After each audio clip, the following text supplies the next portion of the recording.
샬롬, 사랑하는 우리 빛나 청년 여러분, 주님의 평강이 여러분들에게 가득하기를 축복합니다. 건강하게 잘 지내고 있나요? 코로나19로 계속되는 그 확산 속에 국가와 우리 지역사회에 많은 어려움들을 겪고 있습니다. 그래서 우리 빛나교회는 여러분들의 안전과 또 국가와 지역사회의 안전을 위해서 모든 예배를 영상으로 드려지게 되었습니다. 코로나19가 빠른 시일 내에 안정되어 함께 예배드렸으면 좋겠습니다. 함께 이 나라와 민족 또 교회와 우리 청년들을 위해서 함께 기도해 주셨으면 좋겠습니다. 지난 23일 주일 예배도 영상으로 함께 예배드렸는데요. 오늘 이 영상은 주일 예배의 말씀을 짧게 요약한 영상입니다. 함께 받은 은혜들을 기억하고 또 정리해서 한 주간의 삶도 하나님의 말씀이 우리를 이끄시도록 순종하는 그런 삶이 되기를 소망합니다.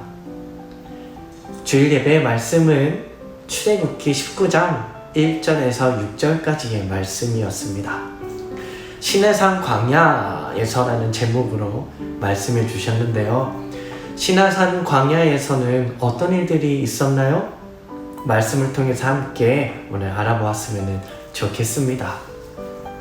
먼저 이스라엘 백성들은 광야로 나오기 전에 무려 430년 동안 애굽에서 살았습니다. 이 430년 동안 야곱의 가족은 요셉과 함께 이 애굽에 살면서 큰 민족을 이루게 되었는데요. 이 이스라엘 백성은 애굽에서 430년을 살았지만 이 애굽에서 영원히 살아서는 안 되는 그러한 존재였습니다. 왜냐하면 하나님의 언약, 하나님의 섭리를 품은 하나님의 백성들이었기 때문입니다. 이 하나님의 언약은 조상 아브라함으로 받은 언약입니다. 즉 약속의 땅, 젖과 꿀이 흐르는 가나안 땅으로 가야 했기 때문입니다.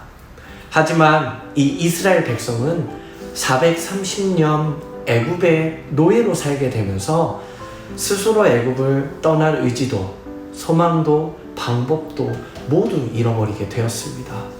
소망이 없는, 내일이 없는 그러한 삶에 그저 그 날을 살아갈 뿐이었던 이스라엘 백성에게 모세를 통해서 하나님은 말씀하십니다. 하나님의 말씀이 선포되어집니다. 이스라엘아, 너는 하나님의 백성이요 하나님의 민족이라, 하나님의 아들이요 하나님의 장자라 라고 말씀하셨습니다. 이렇게 말씀하신 이유는 이스라엘 백성이 하나님을 조상의 하나님으로만 알고 믿었을 뿐 자신들의 하나님으로는 받아들이지 않았기 때문입니다. 애굽의 노예 생활에서 이 어려운 삶이 그만 하나님을 놓아버리게 한 것입니다. 그런 이스라엘 백성에게 하나님은 가나안을 향하여 나아가도록 초청하시며 애굽에서 떠나라 라고 말씀하셨습니다. 하지만 이 하나님의 초청에 선뜻 대답하지 못한 이 이스라엘 백성들은 또 그들을 위해서 우리 하나님은 이 10가지 재앙을 통해서 하나님이 어떠한 하나님이신지 알려주시고 그 하나님이 전지전능하신 하나님이 이스라엘 백성의 하나님의 되심을 나타내셨습니다. 이 10가지의 재앙은 단순히 애굽 바로왕에게 보여주는 그러한 심판이 아니었습니다.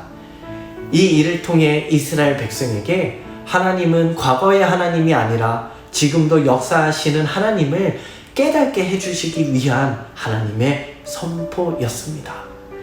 그 후 이스라엘 백성은 하나님을 신뢰하며 자원하여 출애굽을 결정하게 됩니다. 자, 여기서 애굽은 하나님을 만나기 전에 우리의 삶을 영적 시각으로 말하고 있습니다.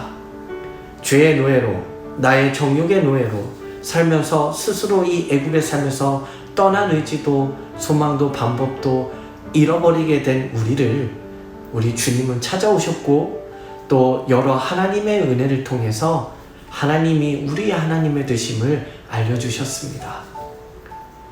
그리고 우리를 죄의 노예 가운데서 구원하여 주셨습니다. 여러 상황 속에 혹은 코로나와 같은 이 어려움 속에 이스라엘 백성들처럼 우리의 하나님을 놓아버리지는 않았습니까? 청년 여러분, 하나님은 우리의 하나님이 되십니다. 10가지의 재앙처럼 수많은 은혜들로 우리에게 하나님이 하나님의 되심을 알려주고 계십니다. 지금도 살아계셔서 역사하시는 그 하나님을 신뢰하며 영상으로 드려야 하는 예배이지만 우리 하나님을 바라봅시다. 우리를 모든 상황 속에서 구원하시는 그 하나님을 믿읍시다. 한 주간의 우리의 삶도 이 믿음의 고백을 가지고 살아가는 우리의 삶이 되기를 소망합니다. 네, 이스라엘 백성들은 자원하여 출애굽을 결정합니다. 모세와 함께 홍해를 건너 광야로 나아오게 됩니다.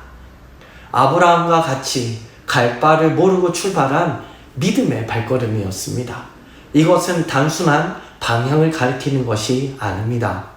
약 200만 명이나 되는 이스라엘 백성이 광야에서 어떻게 먹을지, 입을지, 살아가야 할지 모르는 상황 속에서도 하나님을 의지하여 광야로 나아간 믿음의 고백입니다. 그 믿음의 고백을 받으신 하나님은 불기둥과 구름기둥으로 이스라엘 백성을 이끄셨습니다. 이전의 출애굽의 과정도 영적 싸움이었다면 광야의 불기둥과 구름기둥의 인도 앞에서도 영적 싸움은 계속 되어지었습니다. 이스라엘 백성과 모세가 아는 광야의 길이 아니라 그저 구름기둥과 불기둥이 이끌어가는 말도 안 되는 방향과 길을 계속해서 따라가야만 했기 때문입니다. 이 영적 싸움 앞에 모세는 단 한 번도 하나님 왜요? 라는 질문을 하지 않았습니다. 모세는 내 생각에 내가 아는 길이 완전하지 않다라는 그 사실을 이미 깨달았기 때문입니다.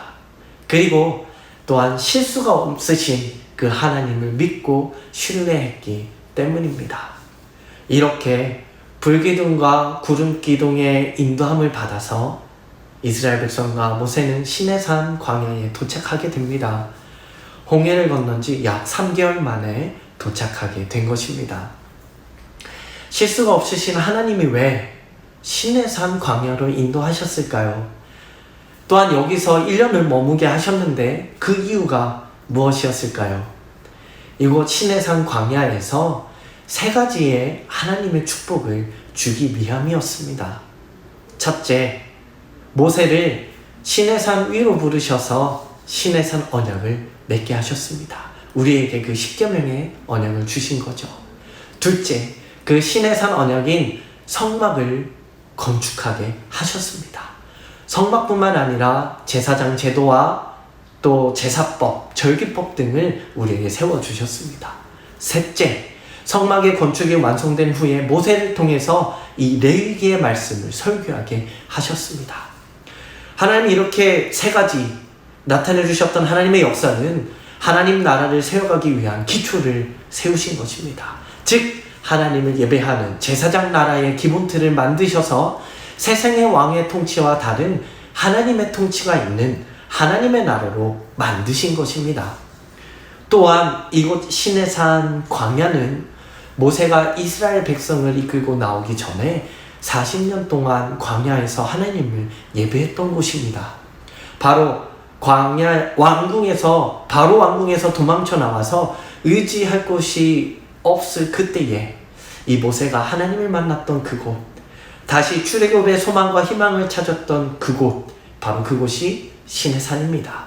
이 시내산인 이 호렙산은 모세에게 하나님을 만났던 그곳, 또 하나님과 교제했던 산이었던 것입니다.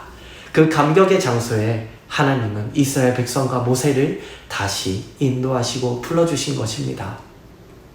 청년 여러분, 광야의 어려움처럼 막막함이 가득한 이때 우리 하나님은 하나님과의 만남이 있었던 그때와 장소로 우리를 초대하고 계십니다. 하나님과의 관계 속에 특별한 경험을 간직한 날과 장소가 우리 청년 여러분들에게는 있으십니까? 하나님과의 관계 속에 어떤 추억이 있나요? 이번 한 주도 우리를 하나님의 나라의 백성으로 불러주신 것을 기억하며 제사장 나라의 백성으로 세상과 구별되어 거룩함으로 나아가는 우리 청년 여러분 모두가 되기를 소망합니다. 우리 한 주간도 함께 이렇게 기도하며 믿음으로 나아가며 또 주일날 우리에게 주시는 약속의 말씀을 사모하며 나아갈까요? 우리 청년분, 우리 한 주간도 파이팅입니다. 가자!